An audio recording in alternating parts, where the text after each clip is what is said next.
You can't help them. They don't want to be helped. This is a comfort zone. You better not take them out this comfort zone. Why you think they would kill a nigga if he knew how to read? I might even turn on my mama's guard. With this mind, 20 million, you see what Kanye, he going crazy, homie. Today's video, we're going to be going over Charleston White and a couple polarizing points and how important it is to know the laws nowadays and how money can turn the best people into the worst version of themselves. And I know a lot of times he's hooting and hollering, but in this video, he's giving us the real him. So I feel like we need to sit down and give him a good listen.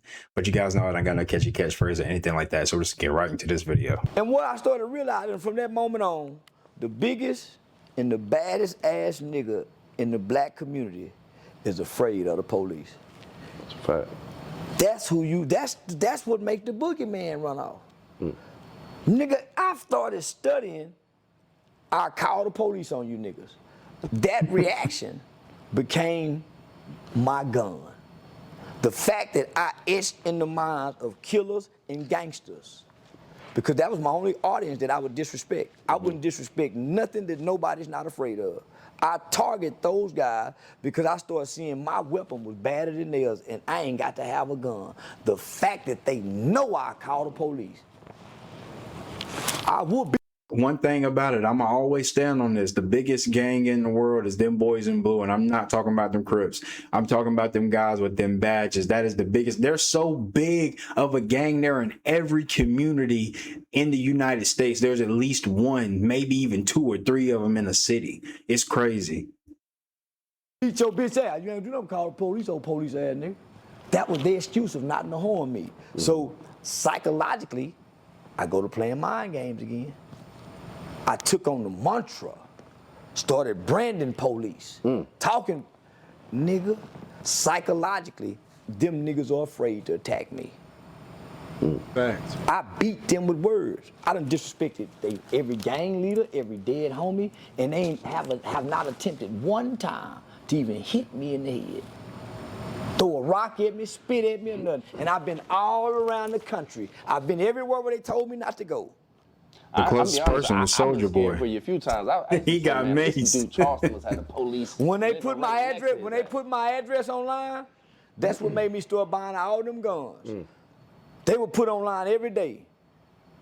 I was terrified for 3 weeks. Then I realized, ain't nobody that foolish, and ain't nobody that mad. If you was terrified, you never let nobody see it. I'll tell you that. I would have stopped, because I ain't no fool. Okay. If I'm really terrified. Yeah. I start believing I'm untouchable and I'm badder than these niggas. So I start saying I'm Michael Jackson bad nigga. He said, Because I start targeting bad niggas intentionally. I wait on whoever. What hurt me the most, I said F. Larry Hoover one time. But I waited after he denounced his GDs. Okay. He ain't the old man. Everybody turning on you niggas. But I had also realized that the drill niggas don't adhere to the literature no more. So it's easy to disrespect y'all niggas. But I've heard you speak highly of Larry Hoover. I do, many times. because I stole the literature when I was about 17, and that's what transformed my mind. To fuck Monster Cody and the Crip and Blood shit, start listening to Tupac, and now I can tap into the natural progression of brain development. I wasn't being misconstrued with the bullshit. Larry Hoover gave every nigga that was in prison and in jail from the 90s to the mid 2000s a revolutionized mind. It took a nigga from wanting to play gangster. Them not Italian niggas. It put a nigga on the path to becoming a man and a gentleman, and he called it growth and development. The Crip and Blood niggas didn't have that. They didn't have no path to grow and develop. They was community something. That was bullshit. That's what they gave the dumb country boys. Okay. The Crip and Blood have never been about community. That's what they come give the dumb country boys. It's always been about kill, kill, kill, take, bully, bully, bully. They ain't never been protecting shit. The very thing that they were protecting, it was victimizing. So this is a side note. of this like whole interview, but do you see the tone of how this interview is going? Do you see the mellowness in the air, how he's getting every thought out? If you guys watch my previous videos with Charleston White getting interviewed, a lot of the people are like badgering him or trying to get the other side out of him. In this video, this is a big reason I wanted to react to it, is the person is listening to him. He's understanding what he's trying to say. He's asking questions relevant to what he's saying, and it's making the interview flow so smoothly. And I feel like that's a big reason this interview has a lot of views, because we're able to see the real Charleston White. That's just a side note. I just had to say Larry that. Hoover took me away from the Crip and Blood gang banging mindset, because once you get knowledge, it's hard to act like you don't know knowledge. And real knowledge truly transform you. That's where understanding comes in.